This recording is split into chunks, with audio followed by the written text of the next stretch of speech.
Hello students, हम लोग करने वाले हैं class 12 chemistry third chapter that is electrochemistry.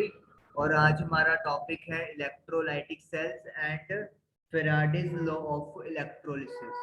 तो first of all electrolytic cell के बारे में हम लोग बात करते हैं। इलेक्ट्रोलाइटिक सेल में क्या होता है, आपके पास एक्सटर्नल वोल्टेज का एक सोर्स लगाना पड़ता है और उस वजह से केमिकल्स के बीच में रिएक्शन होती है। हम लोगों ने गैल्वेनिक सेल देखा था जिसमें क्या था कि आपके पास एक केमिकल्स का सिस्टम था जिनको जब हम लोग कनेक्ट करते थे सुटेबली तो एक चार्ज यानी कि इलेक्ट्रिक करंट फ्लो करना शुरू कर देता था। लेकिन इलेक्ट्रोलाइटिक सेल में क्या होता है, हमें एक्सटर्नल वोल्टेज का सोर्स यूज करना पड़ता है ताकि केमिकल रिएक्शन स्टार्ट हो सके। तो इसका मतलब गैल्वेनिक सेल में केमिकल रिएक्शन स्पॉन्टेनियस होता है और इलेक्ट्रोलाइटिक सेल में केमिकल रिएक्शन नॉन स्पॉन्टेनियस होता है। Non spontaneous reaction, external voltage cell भी लिख सकते हो या फिर सोर्स भी लिख सकते हो। यहाँ पे हम लोग ये भी कह सकते हैं कि जो इलेक्ट्रिकल एनर्जी है वो केमिकल एनर्जी में कन्वर्ट की जाती है। Electrical energy into chemical energy, ये तीन बातें हैं जो इलेक्ट्रोलाइटिक सेल के बारे में आपको पता होनी जरूरी है। अब उसी के रिलेटेड जो हमारे पास है next Faraday's law of electrolysis, अब उसकी बात करेंगे। हम लोग ये क्लियर करते हैं और यहाँ पे लिखते हैं हम लोग फेराडेज लॉ ऑफ इलेक्ट्रोलिसिस। तो फ्राडे ने ये बताया था कि कितनी जो रिएक्शन है वो पॉसिबल हो सकती है जब हम लोग एक पर्टिकुलर अमाउंट का करंट या चार्ज फ्लो करवाएंगे किसी पर्टिकुलर केमिकल के लिए। तो दो लॉज में उन्होंने अपना जो ऑब्जर्वेशन है वो डिवाइड किया हुआ है। मैं यहाँ आपके सामने यहाँ पे फर्स्ट लॉ जो है वो लिखता हूँ। फर्स्ट लॉ है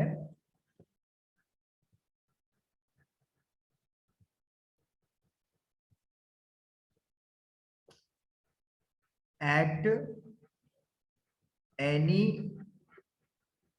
electrode the amount of chemical reaction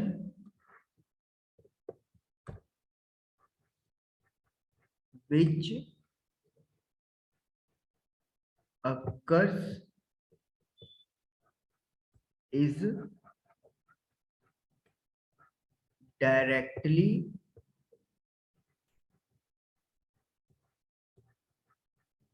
proportional to the quantity of charge passed through the electrolyte। हम लोगों ने कहा है कि हमें एक एक्सटर्नल वोल्टेज सोर्स की रिक्वायरमेंट है। वो वोल्टेज सोर्स क्या करेगा, चार्ज यानी कि करंट फ्लो करवाएगा आपके इलेक्ट्रोड और इलेक्ट्रोलाइट्स में से। तो जो केमिकल रिएक्शन होना है, कितना अमाउंट केमिकल रिएक्शन का होगा किसी भी इलेक्ट्रोड के ऊपर, वो डायरेक्टली किस पे डिपेंड करता है, कितना चार्ज हम लोगों ने पास करवाया है। अगर मैं अमाउंट को यहाँ पे m से डिनोट करूं तो it is directly proportional to quantity of charge that is q। तो इसका मतलब क्या है कि जितना ज्यादा चार्ज होगा उतनी ज्यादा रिएक्शन होगी। रिएक्शन होने का मतलब क्या है कि जो मास है वो एक इलेक्ट्रोड से दूसरे इलेक्ट्रोड के ऊपर डिपॉजिट होगा। तो m is directly proportional to q। ये आपको पहले लॉ के बारे में बताया गया है। Now we are going to write second law, इसको हम लोग क्लियर करते हैं।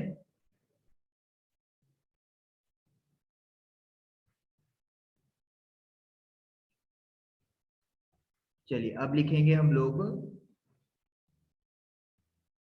Second law.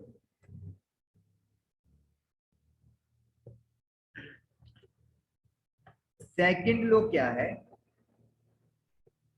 when same amount of charge is passed through different electrolytic solution, then amount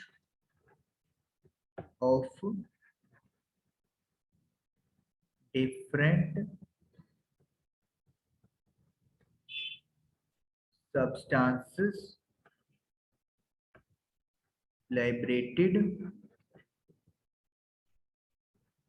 is directly proportional to their chemical equivalent weight. Okay, second law क्या है, कहता है कि आपके पास सेम अमाउंट का चार्ज है जो कि अलग अलग इलेक्ट्रोलाइटिक सॉल्यूशन से पास हो रहा है. सपोज करो एक मेरे पास कॉपर सल्फेट का सॉल्यूशन है और एक पास तरफ मेरे पास सिल्वर नाइट्रेट का सॉल्यूशन है. दोनों में से लेट मी से 10 कूलम का चार्ज पास हो रहा है, सेम अमाउंट ऑफ चार्ज की बात हो रही है. तो अमाउंट जो है वो अलग अलग सब्सटेंस का जो लिबरेट होगा, यानी कि यहाँ पे सपोज कर लो कॉपर और यहाँ पे सिल्वर, तो वो कहते हैं किस पे डिपेंड करता है, this is directly proportional to their chemical equivalent weight, यानी कि जो m है वो केमिकल इक्विवेलेंट वेट, इसको सपोज करो मैं z से रिप्रेजेंट कर देता हूँ, उस पर डिपेंड करता है. जितना ज्यादा केमिकल इक्विवेलेंट वेट होगा यानी कि z होगा, उतना ही मास ज्यादा लिबरेट होगा. Now what is this chemical equivalent wait, उसकी हम लोग अब बात करेंगे. तो हमने देखा केमिकल इक्विवेलेंट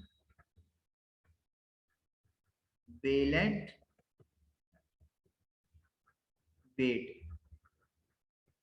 इसका फॉर्मूला है atomic mass of metal. Metal का एटम का मास कितना है, divided by number of electrons required to reduce the reduce the cation. देखिए सपोज करो मेरे पास है कॉपर सल्फेट और AgNO3 जिसकी मैं बात कर रहा था. कॉपर का एटॉमिक मास आपको पता है अराउंड 58-59 होता है, सपोज करो 59 हम लोग ले लेते हैं. अब कॉपर सल्फेट में कॉपर के पास 2 पॉजिटिव का चार्ज है, यानी कि जो केटाइन है वो 2 पॉजिटिव है. कितने इलेक्ट्रॉन आपको देने पड़ेंगे ताकि 2 पॉजिटिव चार्ज खत्म हो जाए, 2 इलेक्ट्रॉन्स, ताकि ये न्यूट्रल हो जाए, कॉपर बन जाए. तो यानी कि कितने इलेक्ट्रॉन्स की रिक्वायरमेंट है हमें, 2 की. तो 59/2 दैट इज लगा ले आप 29.5 हो गया chemical equivalent wait. Silver nitrate की बात करेंगे, जो सिल्वर है उसका एटॉमिक मास अराउंड 108 के करीब होता है. अपॉन सिल्वर के पास जो नंबर है AgNO3 में वो +1 है. इसका मतलब सिल्वर के कैटायन को 1 इलेक्ट्रॉन चाहिए ताकि ये न्यूट्रल हो जाए, तो इसका मतलब 1 हो गया. तो ये आपके पास केमिकल इक्विवेलेंट वेट आ गया 108. तो क्लियर है कि केमिकल इक्विवेलेंट वेट सिल्वर का ज्यादा है एज कंपेयर टू कॉपर. तो इसीलिए जो सिल्वर का मास डिपॉजिट होगा या जो लिबरेट होगा वो ज्यादा होगा एज कंपेयर टू कॉपर. तो ये वो था सेकंड लॉ कि अगर सेम अमाउंट का चार्ज हम लोग पास करवाएंगे तो जो मास होगा लिबरेट वो अलग अलग होगा, रिलीज मास जो हो रहा है वो अलग अलग होगा, और वो डिपेंड करता है कि आपके पास जो मेटल है उसका केमिकल इक्विवेलेंट वेट क्या है. तो ये 2 लॉज थे फैराडे के. जो आप लोगों को क्लियर करने जरूरी थे। आई होप कि ये दोनों लॉज आप लोगों को क्लियर हुए होंगे। Thank you for watching the video.